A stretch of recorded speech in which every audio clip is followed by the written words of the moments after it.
Hello students, मैं M के Pandey mathematics में आप सबों का स्वागत करता हूं। हम लोग इस वीडियो में एक्सरसाइज 7.2 का अगला क्वेश्चन जितना 6 से 10 तक जो क्वेश्चन बाकी है उसके बारे में जानेंगे। उम्मीद है कि आप लोग इस क्वेश्चन को भी अटेम्प्ट किए होंगे, बनाए होंगे। कुछ प्रॉब्लम हुआ होगा तो समझ लीजिए फिर से एक बार और तब आगे बढ़ा जाएगा। चलिए, क्वेश्चन नंबर है, इसमें 6 से बताना है। 6 नंबर क्वेश्चन आसान सा क्वेश्चन है।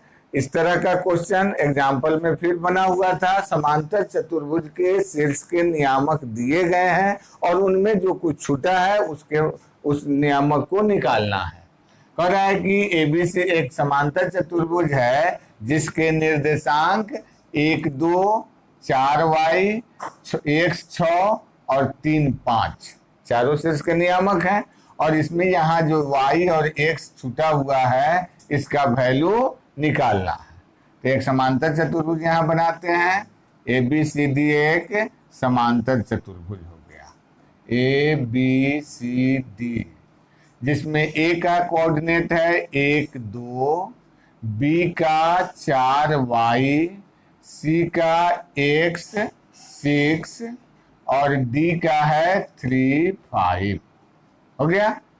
तो यहाँ x छूटा हुआ है, यहाँ y छूटा हुआ है, दोनों को निकालना है। क्या करेंगे, a से c को और b से d को मिला दिए, यह o बिंदु पर मिला। अब o बिंदु जो होगा समांतर चतुर्भुज के विकर्ण का प्रतिच्छेद बिंदु है और समांतर चतुर्भुज के विकर्ण परस्पर समद्विभाजित करते हैं, इसलिए यह AC और BD का मध्य बिंदु हो जाएगा। समांतर चतुर्भुज ABCD में AC तथा BD विकर्ण है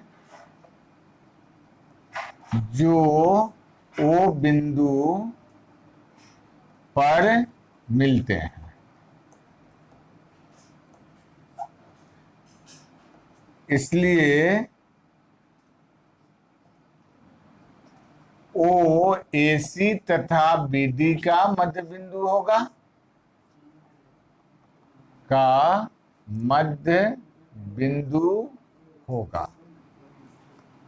मध्य बिंदु है। माना कि O का नियामक AB है, यह AB हो गया। अब देखिए A यहाँ मध्य बिंदु O है तो AC का मध्य बिंदु है, तो A बराबर x1 प्लस x2/2 होगा। तो इसलिए A बराबर x1 हो गया 1 प्लस x/2 होगा।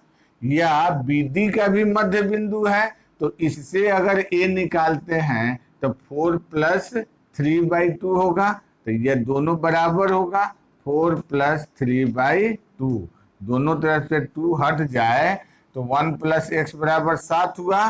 तो इसलिए x बराबर 4 और 3 7 और माइनस 1 बराबर 6, x का मान आ गया। फिर उसी तरह से b बराबर कितना y के लिए है, तो 2 प्लस 6/2 और चाहे y प्लस 5/2 हट जाएगा। तो इसलिए b बराबर कितना, ये b बराबर नहीं निकालना, 8 बराबर y प्लस 5 हुआ। तो इसलिए y बराबर 8 माइनस 5 बराबर 3। तो इसलिए x का वैल्यू आ गया आपको 6 और y का वैल्यू आ गया 3 आया। एक दूसरा उपाय क्या बताए थे, देखिए सबसे आसान तरीका अगर ही ऑब्जेक्टिव में आता है तो हमको मान लो y निकालना है, तो y के सामने वाला यहाँ का शीर्ष है और ये दोनों शीर्ष मालूम है हमको y के लिए, तो इस दोनों का y नियामक जोड़ दीजिए, 6 और 2 8, और जिसका निकालना है उसके सामने वाला y नियामक उसमें से घटा लीजिए। तो 6 और 2 8 में से 5 घटा 3 हो जाएगा y का वैल्यू। फिर x निकालना है तो इसके सामने वाला घटाना होगा, तो इसके दोनों जो बाकी दोनों है उसके अपोजिट वाला दोनों x नियामक जोड़ेंगे तो ये 3 प्लस 4 7 हो गया, और उसमें से 1 घटा लेंगे तो 6 आया, यानी x का मान 6 हुआ। इसका स्क्रीनशॉट ले लीजिए तो वो 7 नंबर क्वेश्चन बताते हैं। मिटा देते हैं ये।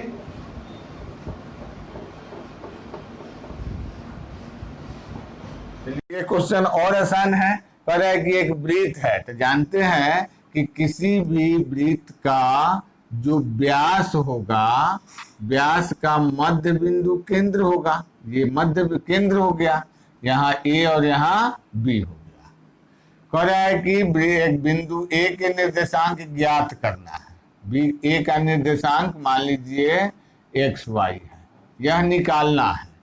और AB वृत्त का व्यास है, AB व्यास हो गया, जिसका केंद्र 2-3, केंद्र का नियामक 2-3 है, तथा B के निर्देशांक 1 और 4 है, यह दिया हुआ है। अब सिंपली AB एक रेखाखंड हो गया, और इस रेखाखंड का मध्य बिंदु का नियामक 2-3 है। एक बिंदु का नियामक 1 4 दिया हुआ है, दूसरे का निकालना है। चूंकि AB केंद्र O वाले वृत्त का व्यास है, इसलिए O AB का मध्य बिंदु है, मध्य बिंदु है।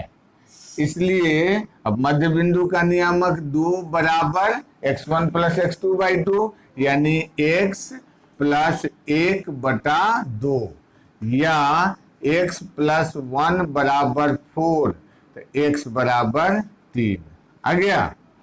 फिर -3 बराबर y प्लस 4/2, या y प्लस 4 बराबर -6, y बराबर -6 -4 -10 हो गया। ठीक है, तो इसलिए बिंदु A का नियामक क्या मिला, x का वैल्यू 3, y का वैल्यू -10। ठीक है, तो ये आपका आंसर हो गया 7 नंबर का। स्क्रीनशॉट लीजिए, अगला क्वेश्चन बताएं। चलिए अब है क्वेश्चन नंबर 8। इसमें दिया है कि यदि A और B क्रमशः -2 और 2-4 हो, माने A का निर्देशांक -2 है और B का निर्देशांक -2 है, 2-4 है। ठीक है, और इस AB पर एक बिंदु P इस प्रकार है कि AP बराबर 3/7 AB है, 3/7 AB है, तो P का निर्देशांक निकालना है। मतलब AB एक रेखाखंड है, AB इस पर एक P बिंदु है, जबकि AP AB का 3/7 भाग है। यानी AP अगर 3 है तो पूरा AB 7 है, 7 में से 3 भाग AP है और बाकी PB हो जाएगा 4। तो अनुपात हमको मालूम हो गया 3:4। A का निर्देशांक हो गया आपको -2 और B का निर्देशांक 2-4 और P का निर्देशांक निकाल देना है। सिंपल जो फर्स्ट क्वेश्चन बना है उस तरह का हो गया। A और B का निर्देशांक है, P बिंदु का निर्देशांक निकालना है और अनुपात AP और PB का 3:4 है। यहाँ लिख देंगे चूंकि AP बराबर 3/7 AB है, इसलिए AP अनुपात PB, बात समझिए, माने AB को 7 भाग में बांटे, उसमें से 3 भाग AP है और बाकी 4 भाग PB है, तो ये 3:4 हो गया। ठीक है, तो इसलिए x बराबर, माने हमको निकालना है P का नियामक, P का नियामक निकालना है, तो x बराबर क्या होगा, mx2 3 × 2 प्लस 4 × -2 बटा m प्लस n। 3 × 6 और 4 × 8 बटा 7 1/7। ठीक है, 4 दूना -8, -2/7 में हो जाएगा। चलिए अब है y का मान निकाल लीजिए। y बराबर 3 × -4 प्लस 4 × -2 बटा 3 प्लस 4, यानी 4 × 12 -8 बटा 7 यानी -20/7। 4 × 12 4 दूना 8। ठीक है, तो इसलिए P का निर्देशांक हो गया -2/7 -20/7। चलो अब क्वेश्चन नंबर 9। क्वेश्चन नंबर 9 में क्या है दिया हुआ है, A का निर्देशांक -2 2, B का 2 8 को जोड़ने वाला रेखाखंड AB को 4 बराबर भागों में विभाजित करता है। यहाँ AB एक रेखाखंड हो गया जिसमें A का निर्देशांक हो गया आपको -2 2 और B का हो गया 2 8। ठीक है, और इसको 4 बराबर भागों में बांटा जा रहा है। मान लीजिए P, Q और R। ठीक है, माना कि P, Q तथा R AB को 4 बराबर भागों में बांटते हैं। 4 बराबर भाग में बटा, यानी AP, PQ, QR और RB बराबर है। तो हमको PQ और R का नियामक निकालना है। क्या देखिए, जब ये बराबर भाग में बटा तो यह Q जो होगा AB का मध्य बिंदु हो जाएगा, इसलिए Q AB का मध्य बिंदु है। Q AB का मध्य बिंदु है। तो Q का नियामक निकाल दीजिए, x1 + x2/2 और y1 + y2/2।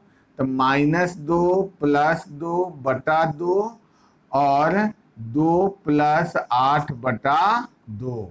तो इसलिए Q का नियामक क्या मिल गया, 2 - 2 0 बटा 2, तो यह 0 हो गया। 8 और 2 10 बटा 2 5 हो गया। Q का नियामक, एक नियामक हमारा आ गया आंसर कितना, 0 और 5। अब AQ का मध्य बिंदु P होगा, फिर चूंकि AQ का मध्य बिंदु P है, इसलिए P का नियामक, P के लिए ये दोनों बिंदु लेना है। तो -2 + 0 बटा 2 और 2 + 5 बटा 2, यानी ये -2 बटा 2 तो -1। P का नियामक -1 और 5 और 2 7 बटा 2। ये P का नियामक आपका निकल गया, P का नियामक। अब एक बचा R का नियामक, इसका स्क्रीनशॉट ले लीजिए कि इधर वाला मिटा के बनाए।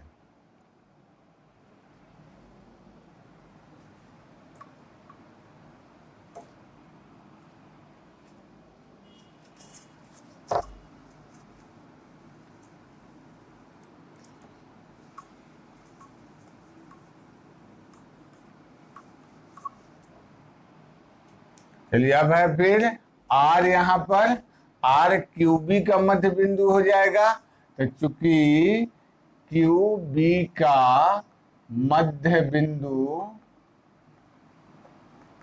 R है, इसलिए R का नियामक क्या मिलेगा, 0 + 2, 0 + 2 बटा 2 और 5 + 8 5 + 8/2 बराबर 2/2 1 हो जाएगा, 8 × 5 = 13/2 हो जाएगा। यानी r का नियामक हो गया 1 और 13/2। ठीक है, एक आंसर ये हो गया आपको r का नियामक, एक आंसर यहाँ p का नियामक और यहाँ q का नियामक। स्क्रीनशॉट ले लीजिए। तो एक क्वेश्चन और है, 10 नंबर बताते हैं। चलिए अब है क्वेश्चन नंबर 10। दिया हुआ है एक समचतुर्भुज का क्षेत्रफल निकालना है जिसके शीर्ष का नियामक चारों दिया हुआ है। मतलब एक समचतुर्भुज हो गया। यहाँ समचतुर्भुज जानते हैं, किसी भी चतुर्भुज की चारों भुजाएं बराबर हो। यानी समचतुर्भुज भी एक समांतर चतुर्भुज है जिसकी चारों भुजाएं बराबर होती है और इसके विकर्ण एक दूसरे को लंबवत समद्विभाजित करते हैं। यहाँ लंबवत समद्विभाजित करते हैं।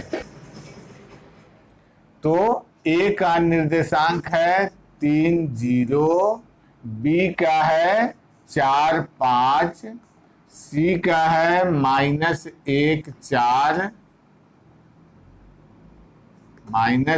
4 और डी का -2, -1। चलिए चारों नियामक हमको मालूम हो गया। अब बताइए कि समांतर चतुर्भुज निकालने के लिए हम क्या कर सकते, समचतुर्भुज का क्षेत्रफल निकालना है तो उसके लिए हम क्या कर सकते हैं। क्या होता है समचतुर्भुज का क्षेत्रफल?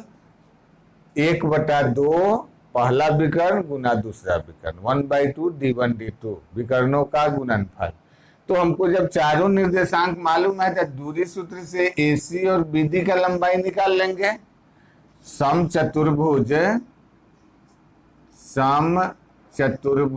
ABCD में AC बराबर दूरी सूत्र से √x2 - x1 -1 - 3 का होल स्क्वायर और 4 - 0 का स्क्वायर।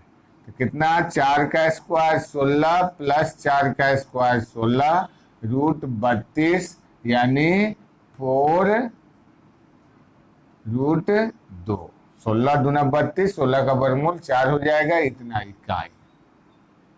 चलिए अब निकाल लिया हम AC। फिर BD निकाल लीजिए।